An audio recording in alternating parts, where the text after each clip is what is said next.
हाय focus, मैं हूं ऋषभ और आज की वीडियो हम देखेंगे रिकर्सिव सीटी। तो ये सीटी का एक एडवांस टॉपिक है जो कि स्पेसिफिक केसेस में यूज़ होता है। तो सीटी के ऊपर मैं ऑलरेडी एक वीडियो बना चुका हूं जो कि इसी प्लेलिस्ट में आपको ऊपर मिल जाएगी, तो वो आप देख सकते हो। तो सबसे पहले स्टार्ट करते हैं रिकर्सिव सीटी डेफिनेशन के साथ। तो आप स्क्रीन पर रिकर्सिव सीटी की डेफिनेशन देख सकते हो। इसको मैं आपको सिंपल टर्म्स में समझाता हूँ। सबसे पहले आप ये समझिए कि रिकर्सिव का मतलब होता है रिपीट होना। ठीक है, तो जो सीटी बार बार रिपीट हो उसको हम लोग रिकर्सिव सीटी बोलते हैं। ठीक है, अब इसकी अगर मैं आपको सिंपल टर्म से डेफिनेशन समझाऊं तो रिकर्सिव सीटी क्या करता है, ये खुद को रेफरेंस मानकर ये बार बार रिपीट होता है किसी एक कंडीशन के बेसिस पे। उसकी वजह से ही कुछ सेट ऑफ रिजल्ट्स को ये बनाता है और इसको ये तब तक एग्जीक्यूट करता है जब तक कि आप क्वेरी आपकी टर्मिनेट ना हो जाए किसी कंडीशन के बेसिस पे, और ये कंडीशन हम लोग खुद डिफाइन करते हैं। ठीक है, अभी थोड़ा सा कॉम्प्लिकेट लग रहा होगा समझने में, बट जैसे ही मैं आपको एग्जांपल दिखाऊंगा आपको सब कुछ क्लियर हो जाएगा। अब इसी सीटी के रिकर्सिव सीटी के अंदर तीन एलिमेंट्स होते हैं। एक होता है आपका नॉन रिकर्सिव टर्म, दूसरा होता है रिकर्सिव और तीसरा होता है टर्मिनेशन चेक। तो जो नॉन रिकर्सिव होता है इसका मतलब ये रिपीट नहीं होगा, तो इस क्वेरी में आपको एक सिंपल आउटपुट मिलेगा। और जो रिकर्सिव होता है इसी आउटपुट के बेसिस पे ये बार बार रिपीट करेगा। ठीक है, और ये तब तक रिपीट करेगा जब तक ये टर्मिनेशन चेक आपका सेटिस्फाई ना हो जाए। मतलब आपने ये आपको कंडीशन डालनी होती है, तो जैसी कंडीशन मीट हो जाएगी ये एग्जीक्यूट होना बंद हो जाएगा और आपको फाइनली एक सब कुछ क्लब करके फाइनली एक सिंगल आउटपुट दे देगा। अभी हम लोग इसका सिंटैक्स समझ लेते हैं, थोड़ा सा और क्लियर हो जाएगा। तो इसका सिंटैक्स होता है विद रिकर्सिव, सीटी का यहाँ पे नाम देना होता है हमको, और एज क्लॉज को यूज़ करते हैं और ओपन और क्लोज पैरेंथेसिस आता है। इसके अंदर दो पार्ट होते हैं जैसा मैंने आपको बताया, एक होता है नॉन रिकर्सिव, दूसरा होता है रिकर्सिव।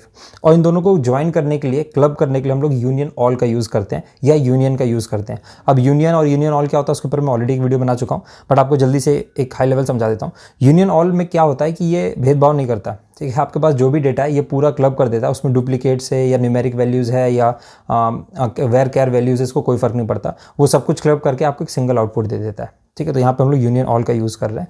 उसके बाद यहाँ पे जो नीचे वाला है वो रिकर्सिव सीटी है या रिकर्सिव टर्म है। इसको हम लोग अगर राइट साइड में आप देखोगे तो रिकर्सिव मेंबर बोलते हैं और ऊपर वाले को हम लोग बेस क्वेरी बोलते हैं। ठीक है, अभी बेस क्वेरी क्यों बोलते हैं, रिकर्सिव क्यों बोलते हैं, वो एग्जांपल के हेल्प से आप समझ जाओगे। और इसके बाद जब जैसे ही पैरेंथेसिस क्लोज आता है इसके बाद हम लोग करते हैं सेलेक्ट सब कुछ फ्रॉम सीटी का नाम।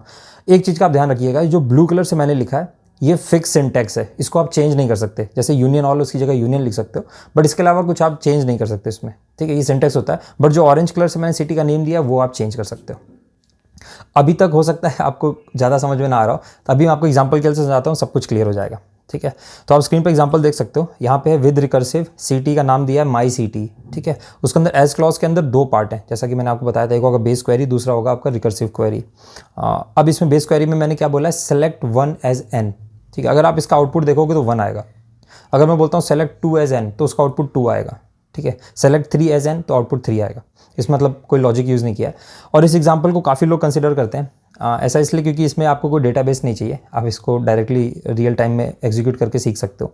इसके बाद हम लोगों ने यूनियन ऑल को यूज़ किया है और उसी के नीचे जो रिकर्सिव क्वेरी है उसमें हम लोगों ने लिखा है सेलेक्ट n+1 फ्रॉम माई सीटी। तो जो सीटी का नाम दिया उसी से लिया है इसको हम लोगों ने माई सीटी। और यहाँ पे जो कंडीशन क्या लगा है, where n is less than 1। तो जैसे कि मैंने आपको बताया था टर्मिनेशन चेक करके होता है, हमारे पास 3 पार्ट होते हैं सीटी रिकर्सिव सीटी के अंदर। एक हो गया आपका बेस क्वेरी, दूसरा हो गया रिकर्सिव क्वेरी और फिर एक टर्मिनेशन चेक मैंने बोला था। तो इसमें टर्मिनेशन चेक क्या है कि n की वैल्यू लेस देन 3 होनी चाहिए। तो जैसे ही ये कंडीशन सेटिस्फाई होगी ये एग्जीक्यूट हो जाएगा। अगर ये कंडीशन सेटिस्फाई नहीं होती तो फिर ये एग्जीक्यूट होना बंद हो जाएगा। ठीक है, और फाइनली हम लोगों ने बोला है सेलेक्ट सब कुछ फ्रॉम माई सिटी। तो इसको थोड़ा सा और प्रैक्टिकली समझने के लिए हम लोग इसको एसक्यूएल में चलते हैं और अच्छे से समझते हैं। तो ये आगे हम लोग एसक्यूएल में, तो जैसा कि मैंने आपको बताया था कि ये तो हमारा सीटी का सिंटैक्स हो गया, रिकर्सिव सीटी का। सबसे पहले मैं आपको ये जो बेस क्वेरी है इसको मैं अलग से आपको रन करके दिखा देता हूँ। ठीक है, अगर मैं लिखता हूँ सेलेक्ट 1 एज एन, कोई कमेंट में ये मत बोलना कि आपने डायरेक्टली कॉपी पेस्ट किया है, क्योंकि इसको लिखने में टाइम वेस्ट होता है यार, ये आप भी लिख सकते हो। ठीक है, तो ऐसा कोई इसमें हाई फाई चीज़ नहीं है। अब आउटपुट देखो, यहाँ पे इंटीजर आ रहा है 1। ठीक है, अगर इसको मैं करता हूँ सेलेक्ट 2 एज एन, ठीक है, तो अब आउटपुट देखो, आप आउटपुट 2 आएगा। ठीक है, मतलब इसमें कोई लॉजिक यूज़ नहीं, मतलब सिंपल आ रहा है कि जो भी आप सेलेक्ट कर रहे हो उसको मैं एन की तरह बोल रहा हूँ, वो आउटपुट में आपको दे रहा है। ठीक है, अब ये हमारा हो गया बेस क्वेरी, तो मैं यहाँ पे लिख भी देता हूँ।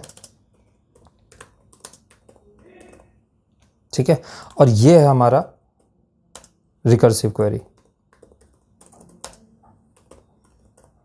ठीक है, स्पेलिंग थोड़ा सा देख लेना। ये हो गया रिकर्सिव क्वेरी, ये हो गया बेस क्वेरी, और ये है हमारा जो कंडीशन मैंने बताया था आपको, जो हम लोग कंडीशन चेक करते हैं वो है।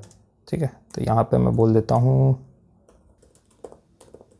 Condition check. ठीक है, तो ये हमारा कंडीशन चेक हो गया। और इसके ऊपर हमारा रिकर्सिव क्वेरी हो गया, ये बेस क्वेरी हो गया। तो बेस क्वेरी कर क्या रहा है, जैसे ही मैं बोलता हूँ सेलेक्ट 1 एज 1, तो ये देखो आउटपुट में क्या देगा 1, ठीक है। अब ये जो मेरा 1 है ना, ये मेरा जो नीचे रिकर्सिव क्वेरी है उसके लिए इनपुट बनेगा, ठीक है। अब यहाँ पे क्या होगा, 1 की n की जगह 1 को रिप्लेस करो, तो 1 + 1 कितना हो जाएगा 2। तो मेरा जो सेकंड आउटपुट आएगा वो 2 आएगा, मगर एक कंडीशन पर, वो यहाँ पे जाके कंडीशन चेक करेगा क्या मेरा 2 जो जैसे यहाँ पे 1 आया है, तो क्या जो 1 है वो लेस देन 3 है, हाँ 1 लेस देन 3 है, तो ये एग्जीक्यूट हो जाएगा।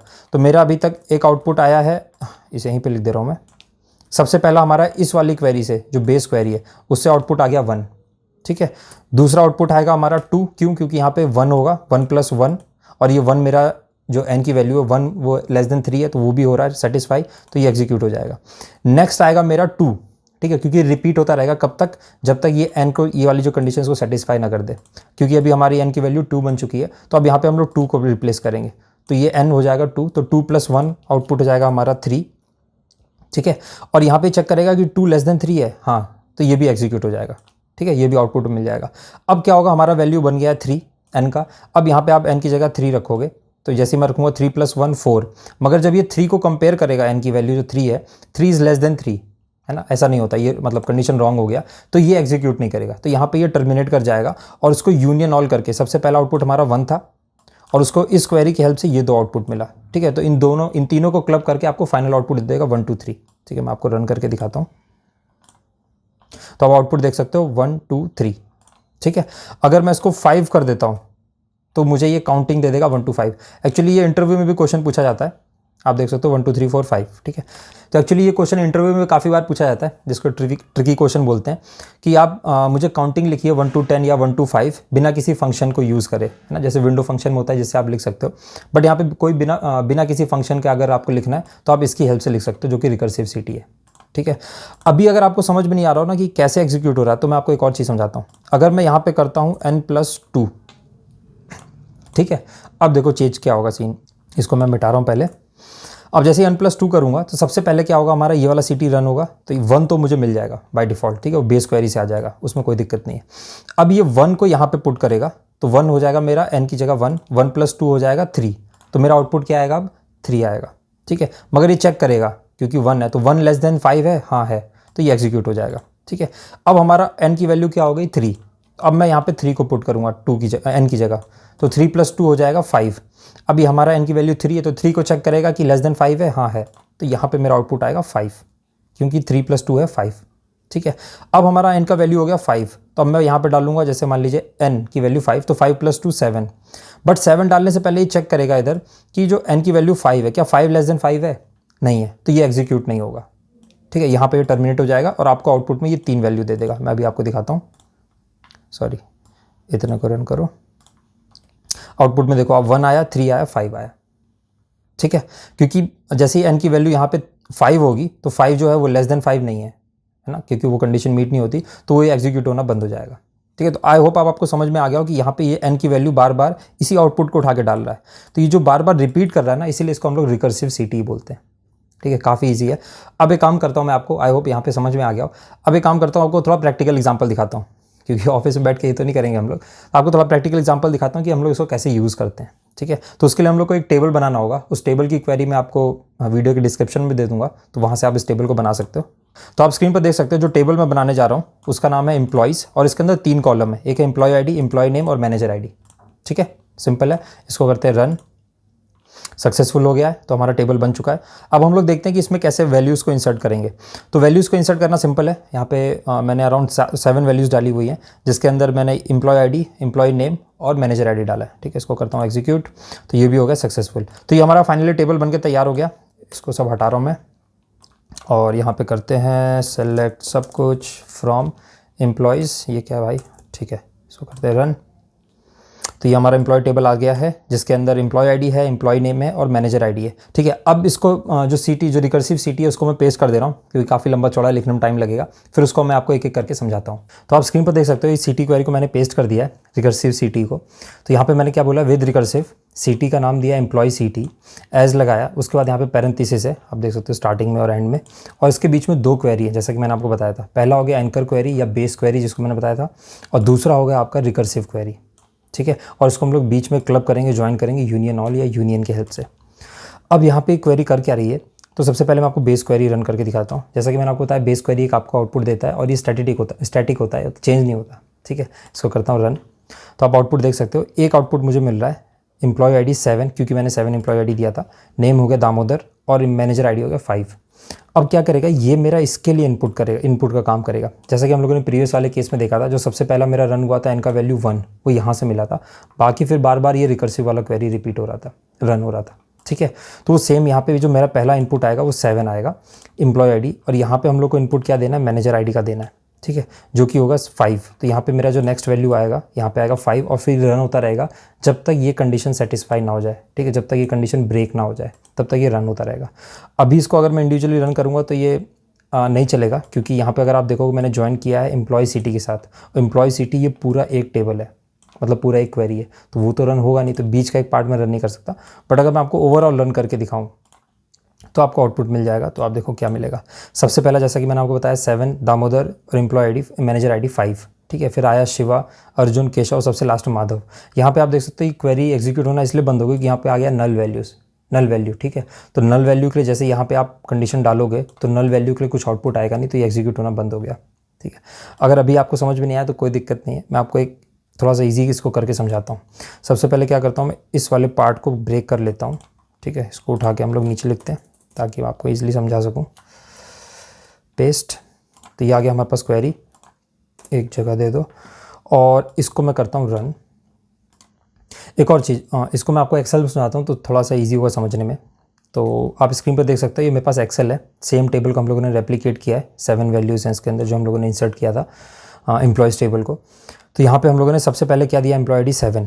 तो जैसे यहाँ पे मैं एम्प्लॉय ID 7 करता हूँ तो जो मेरा बेस क्वेरी है वो आउटपुट क्या देगा, ये वाला 7 दामोदर और मैनेजर ID 5। तो यहाँ पे है 7 दामोदर मैनेजर ID 5, इसको मैं यहाँ पे कर दे रहा हूँ पेस्ट। ठीक है, ये आ गया मेरा आउटपुट। मैं यहाँ पे लिख भी देता हूँ, ये आ रहा है मेरा बेस क्वेरी से। ठीक है, पहला वाला जो आउटपुट है मेरा बेस क्वेरी से आ रहा है। अब जो नेक्स्ट आउटपुट होगा वो कैसे होगा तो वो मैं आपको बताता हूँ। यहाँ पे चलेगा, बट यहाँ पे हम लोग को कुछ चेंजेस करने होंगे। सबसे पहले मैं ज्वाइन कोड आ रहा हूँ, कंडीशन सेम रहेगी। ठीक है, तो आपको समझने में ईजी रहेगा। बाकी थोड़ा सा मैं चेंज कर दूंगा यहाँ पे, जैसे ये मैंने किया है। ठीक है, ये कंडीशन रन कर रहा हूँ। अगर employee ID manager ID same होता है, जो कि यहाँ पे भी हम लोगों ने ज्वाइन किया था, बट यहाँ पे मैं वेयर क्लॉज की हेल्प से कर रहा हूँ। तो हम लोग का सबसे पहला जैसे मैंने इसको रन किया 7 वाले एम्प्लॉय ID को, तो आप आउटपुट में देख सकते हो 5 आ रहा है। तो ये जो मेरी सेकंड क्वेरी था ना, रिकर्सिव क्वेरी, इसमें जो इनपुट जाएगा वो जाएगा 5, क्योंकि यहाँ पे मैनेजर ID क्या हो जाएगा, वैल्यू 5, वो यहाँ से मुझे मिल रहा है। ठीक है, एम्प्लॉय 7 का मैनेजर ID क्या है, 5, तो यहाँ पे मेरा इनपुट हो जाएगा 5। जैसे अगर आपको याद हो प्रीवियस वाले एग्जांपल में जो n का वैल्यू 1 आ रहा था इस वाली क्वेरी से, ऊपर वाली जो क्वेरी, सॉरी बेस क्वेरी से, है ना, तो वैसे ही वहाँ पे जो 1 आया था उसको n की जगह रिप्लेस किया ना, तो यहाँ पे मैनेजर ID की जगह मैं रिप्लेस करूँगा 5 वैल्यू को। ठीक है, तो यहाँ पर मैं लिख दे रहा हूँ 5। अब इसको अगर रन करूँगा तो एक आउटपुट मिलेगा मुझे, जो कि मिल रहा है एम्प्लॉय ID 5 का, क्योंकि यहाँ पे एम्प्लॉय ID इक्वल्स टू हो गया 5, नेम है शिवा और मैनेजर ID 4। ठीक है, तो इसको भी कॉपी पेस्ट कर लेते हैं। तो यहाँ पे चलते हैं 5 शिवा 4। ठीक है, इसको भी यहाँ पे मैं पेस्ट कर दे रहा हूँ। ये मुझे मिला है मेरा पहला इटरेशन के साथ। ठीक है, जब पहली बार मेरी रिकर्सिव क्वेरी एग्जीक्यूट हुई है। अब नेक्स्ट टाइम क्या होगा, यहाँ पे मेरा मैनेजर ID 5 की जगह हो जाएगा 4, क्योंकि यहाँ पे आप देखो मैनेजर ID क्या है 4, तो यहाँ पे मैं कर दूँगा 4। इसको करता हूँ रन दोबारा। अब आउटपुट क्या मिला है, 4 एम्प्लॉय ID का, अर्जुन नाम है और मैनेजर ID है 6। ठीक है, तो इसको हम लोग दोबारा कॉपी कर लेते हैं, अर्जुन से 4 और 6। ठीक है, ये मेरा आया सेकंड आइटरेशन में रिकर्सिव का। इसके बाद क्या होगा, एम्प्लॉय मेरा मैनेजर ID फिर से चेंज होगा। यहाँ पे जो मैनेजर ID होगा वो होगा अभी 6, तो यहाँ पे मैं 4 की जगह करूँगा 6। ठीक है, इसको फिर से करते हैं रन। अब आप देखो आउटपुट क्या आया, एम्प्लॉय ID 6 केशव और मैनेजर ID 1। ठीक है, तो इसको भी हम लोग कॉपी कर लेते हैं, ये वाला है 6 केशव 1, इसको भी यहाँ पे मैं कर देता हूँ पेस्ट। ठीक है, अब मैनेजर ID क्या हो जाएगा, 1 हो जाएगा यहाँ पे। ठीक है, आप देख सकते हैं यहाँ पे मैनेजर ID 1 है, तो यहाँ पे मैं कर दूंगा 1, उसको फिर से करेंगे रन। अब आउटपुट देखो क्या आया, एम्प्लॉय ID 1, नाम क्या है माधव और मैनेजर ID है नल। इसका मतलब ये सबसे सीनियर एम्प्लॉय कंपनी है, तो ये कंपनी के CEO होंगे। ठीक है, तो यहाँ पे अब जो इसको पहले हम लोग कॉपी पेस्ट कर लेते हैं, तो माधव और नल, सॉरी इसको किया कॉपी, यहाँ पे किया पेस्ट। ठीक है, ये मेरा आ रहा है लास्ट आइटरेशन। अब जो वैल्यू रन होगी वो मैनेजर ID क्या है, नल, तो सपोज करो मैं यहाँ पे नल डाल देता हूँ। वैसे तो कुछ आउटपुट आएगा नहीं क्योंकि आप नल डाल रहे हो, बट फिर भी डाल देता हूँ, ठीक है। अब आउटपुट देखो क्या आएगा, शून्य बटे सन्नाटा, ठीक है, कोई आउटपुट नहीं आएगा क्योंकि यहाँ पे नल आ गया। तो इसका मतलब यहाँ पे टर्मिनेट हो जाएगा, यहाँ पे मेरी जो एग्जीक्यूट जो हो रहा है, ये रिपीट हो रहा है, बार बार एग्जीक्यूट होना, जो कि रिकर्सिव क्वेरी है, यहाँ पे ये कंप्लीट हो जाएगी। उसके बाद ये यूनियन ऑल करके इस वाली क्वेरी के साथ जो भी आउटपुट था उसको मिला के एक फाइनल आउटपुट देगी आपको, ठीक है। वो फाइनल आउटपुट क्या होगा, तो ये वाला होगा। इसको पूरे को रन करने से जो आपको आउटपुट मिलेगा, पहला दामोदर, शिवा, अर्जुन, केशव और लास्ट में माधव, ठीक है। यहाँ पे नल पे ख़त्म हो गया, तो आपको टोटल 5 आउटपुट मिल रहा है। और यहाँ पे आप देखो सेम आउटपुट हमको मिला है, दामोदर, शिवा, अर्जुन, केशव और माधव, यहाँ पे नल है, ठीक है। ये सेम आउटपुट आपको यहाँ पे मिल रहा है। तो आई होप आपको समझ में आ गया हो कि ये एग्जीक्यूट कैसे होती है, ठीक है। काफ़ी इजी है, बट ये स्पेसिफिक केसेस में यूज़ होती है। अब मैं आपको समझा देता हूँ कि इसकी यूज़ केसेस क्या क्या है, ताकि अगर जब भी इंटरव्यू में इस क्वेश्चन आए तो आप एटलीस्ट ये तो बता सको कि ये रिकर्सिव क्वेरी की हेल्प से सॉल्व होगा। तो आप स्क्रीन पर देख सकते हो जो रिकर्सिव सिटी उसके यूज़ केसेस क्या क्या हैं। सबसे पहला काउंट अंटिल 3, तो ये मैं आपको सबसे पहला जो एग्जाम्पल हम लोग लिया था जिसमें हम लोगों ने काउंटिंग किया था 1 2 3, और इसमें आप काउंटिंग कर सकते हो बिना फंक्शन के यूज़ के, है ना, वो वाला है। दूसरा है finding bosses and hierarchical level of employees, जो हम लोगों ने सेकंड एग्जांपल देखा था, है ना, उसमें भी सेम है, बट ये थोड़ा सा एडवांस लेवल का है। जिसके बाद नेक्स्ट आता है फाइंडिंग रूट बिटवीन सिटीज़। ये जो रूट बिटवीन सिटीज़ होता है ये सेम होता है जैसे कि फाइंडिंग एंसेस्टर्स, ये दोनों सेम ही एग्जाम्पल है। अगेन मैं आपको बता रहा हूँ ये एडवांस लेवल क्वेश्चन है, तो ये अगर आप एक्सपीरियंसड हैं SQL के अंदर, अगर आप जैसे जॉब स्विच करते हैं तो उस केसेस में ये आपसे पूछा जा सकता है। तो आई होप आपको इस वीडियो से कुछ सीखने को मिला हो। तो मिलते हैं आपसे नेक्स्ट वीडियो में, तब तक के लिए बाय बाय।